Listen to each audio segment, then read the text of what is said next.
She ignored me, and I discovered who I was without her. The sensation of having your presence made invisible arrives like a cold breeze that passes through the body without warning, leaving the skin sensitive to the silence that echoes in empty. Each unanswered message weighs on the chest that erases little by the most intimate who you are. The cell phone in hand, there, motionless, reflects not just a screen, but a broken mirror that returns fragments of doubt. Do I exist when I am not seen? Restlessness settles between heartbeats and the distant noise of the world. And in the space of waiting, the silent pain of feeling absent in your own story emerge. Not every loss is absent. Sometimes it's freedom, says the serene voice of Seneca, as if blowing a secret among the clouds. The analogy draws in the inner sky the image of a cloud that disperses, while the immense blue remains, intact and vast. The loss of another's gaze does not take away who we are. It frees the inner sky for new form, new contour. When we release attachment to the other's reflection, we discover the infinite space where our essence pulses, free to reinvent itself, free to exist without depending on external breath. In an intimate whisper,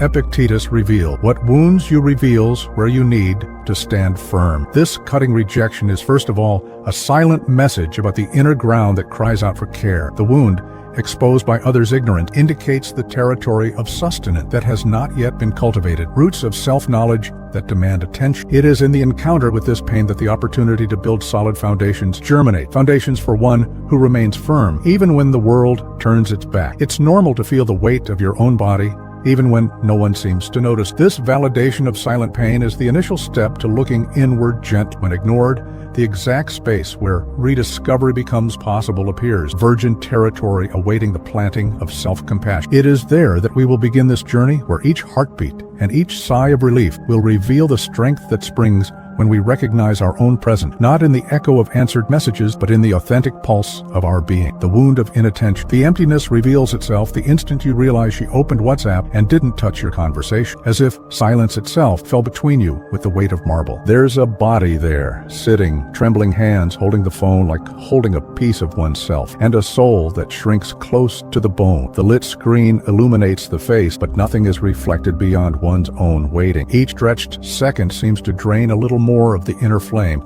and the silence, once comfortable, becomes an almost physical obstacle, reminding you how painful the absence disguised as attention is. In this gloom of expectation, we develop the unconscious habit of seeking minimal signs of affection. A last scene becomes a lighthouse guiding hope, a minimal confirmation of existence. We observe attentively the color of the green dot, the slide of the finger that passes over the name and does nothing. And in this ritualistic gesture of observing, we learn to measure our worth by the rhythm of another's gaze. The repetition of this pattern embeds the belief that our importance lies in the other's haste to recognize us, and not in the firm stillness of our own being. But there comes a moment when this dance of waiting and silences loses its charm. The perception that your attention is worth more than any plausible excuse breaks the cycle. The heart, tired of beating to another's rhythm, recognizes that being seen cannot depend on the haste of someone who turned their back. The breaking of expectation does not arise as a dramatic crash, but as a deep sigh, a belated relief that undoes the knot in the throat. We realize then that the hammer of neglect could strike at will, for the strength of our worth would not be shaken. And it is in this gentle yet firm light that the wound of inattention reveals clarity where there was once doubt. The silence that seemed cruel shows itself as a space to listen to one's own pulse, to remember that even in the darkness of indifference there are embers of self-esteem that never go out. The wound exposed by neglect opens an inner window. It is there, in this crack, that we can look inward, recognize the intimate fabric of who we are, and feel for the first time the gentle weight of existing without depending on the gaze that did not want to remain. The mistake of seeking identity in another's reflect. When our certainties about who we are depend on the reflection the other gives us, we become shipwrecked, adrift, waiting for an external gaze to bring us solid ground. Building the self according to the treatment received is to believe that every gesture of affection defines us and that every silence negates us. It's like looking for your own face in a turbulent lake. The more we insist, the murkier the mirror becomes. In this ballet of uncertainties, we forget that the source of self-esteem is born within us, not in external applause. Stoic wisdom, sometimes misinterpreted, does not invite us to harden our hearts, but to choose which inner voice we want to hear. Self-control does not mean petrifying emotion, but deciding where our attention rests. If we place our worth in applause from outside, we surrender the rudder of existence to those who have no commitment to our debt. Instead, we can cultivate within the recognition of our dignity, that which persists even when eyes and smiles turn away. Before sending another message seeking validation, there is a brief moment of peace available. Feel your pulse, the air entering and leaving your lungs, and realize that this inner rhythm is enough to keep you standing. When we hesitate for 5 seconds, urgency gives way to lucidity, and we remember that existence pulsates beyond external confirmation. It is in this pause that the difference is made. By collecting our attention, we rediscover the stable center of who we are and diminish the power we have given for years to distant voice. Thus, freed from the trap of seeking identity in others' acceptance, we take possession of our own worth. And in this regained territory, we learn that the strength of being whole does not depend on applause, but on fidelity to our own rhythm, which is enough to guide every choice. The rupture that relearns the inner turn, the instant silence follows the last attempt at reconciliation arrives like a crack of light amidst emotional darkness. When the unsent phone call is finally silenced and the finger moves away from the message button, we have the impression that the world stops for a second, opening a space where there is no longer any urgency to be accepted. This sudden pause carries a subtle invitation to look inward, without expectations of return. At this moment, the exhausted energy of trying to maintain oneself in the other's space converts into a new breath, the breath of one who rediscovers their own rhythm, free from the invisible chains of others' approval. It is on this silent ground that the fertile ground of self-knowledge begins to emerge. Tired of seeking validation in others that never arrives in time, we discover that mindful attention to ourselves reveals aspects that were previously hidden under the weight of the need to be loved. Clarity emerges when we understand that the greatest energy spent on empty attempts can be redirected to nurture our own root. The fatigue of trying to be loved by someone who didn't want to love gives back strength to nurture the inner flame, awakening the awareness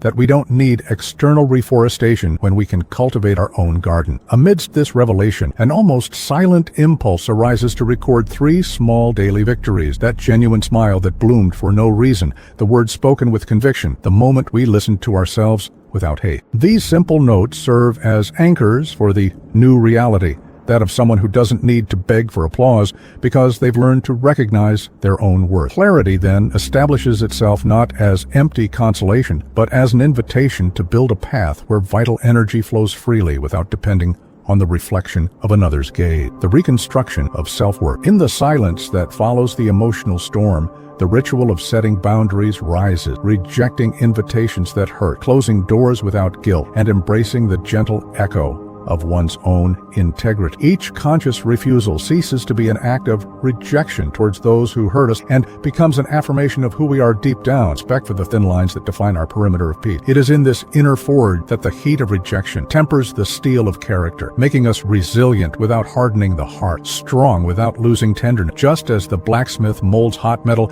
each experience of refusal shapes our worth, removing impurities and revealing the essential alloy of the soul. The metaphor of the forge reminds us that in the intense heat of criticism and disdain, we do not melt, but we refine ourselves. And once tempered, the steel maintains its flexibility and resists, ready to fulfill its function without yielding to external pressure. In this moment of reconstruction, a powerful question: what can I build now that no longer fits under another's shadow? This inquiry shifts the focus from the emptiness left by the other to the vast field of possibilities that emerges within us. Every new project, every previously dormant desire, finds fertile ground in this terrain, free from the need for external approval.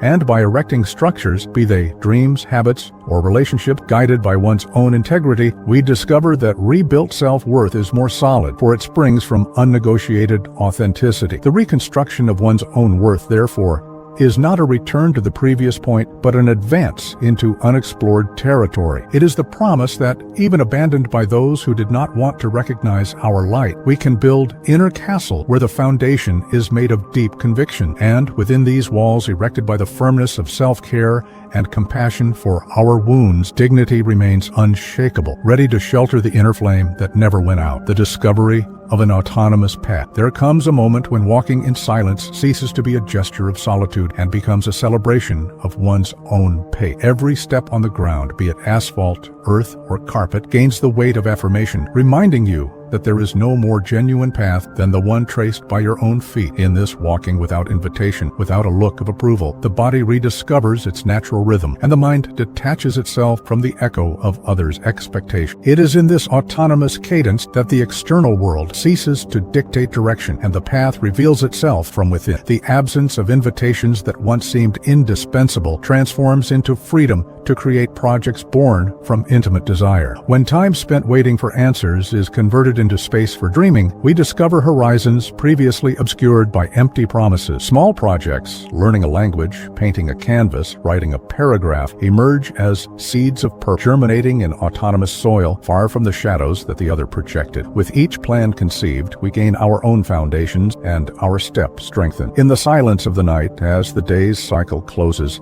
a gentle invitation arises to jot down 3 desires you once believed you couldn't have. Perhaps it was a lack of courage or fear of rejection, but recognizing them in words is already an act of empowerment. A desire for a solo trip, a longing to write a diary, the urge to resume an old hobby. Each holds the map of an autonomous path, ready to be trodden without external permission. Thus, the discovery of one's own ground brings the certainty that autonomy is not just freedom of choice, but a commitment to one's own being. When we accept that, even without an audience, our journey has value. Each step echoes not in emptiness, but on the firm ground of genuine purpose. Rejection, which seemed to hammer our self-esteem, proved to be the force that pushes us inward, teaching us where to plant our feet firmly even when the world falls silent. The coldness of the negative became the warmth of self-knowledge. Each time the other turned their face away, we discovered a piece of courage that was previously hidden beneath the fear of not being accepted. That emptiness in the chest caused by the no now echoes as a reminder of our ability to transform pain into movement towards our own worth, free from external applause. Seneca would say that the winter that falls upon the tree does not kill it, it makes it reborn, stronger in spring, and from refusal, the seed of inner maturity germinated within it. Marcus Aurelius reinforces that what is unbearable in itself finds relief when we face it. Thus, by looking directly at the wound of disdain, we learn to build our intimate fortress. Today, after all the closed doors, we remain standing, not because we ignore others' silence, but because we listen attentively to the confident pulse of our own heart.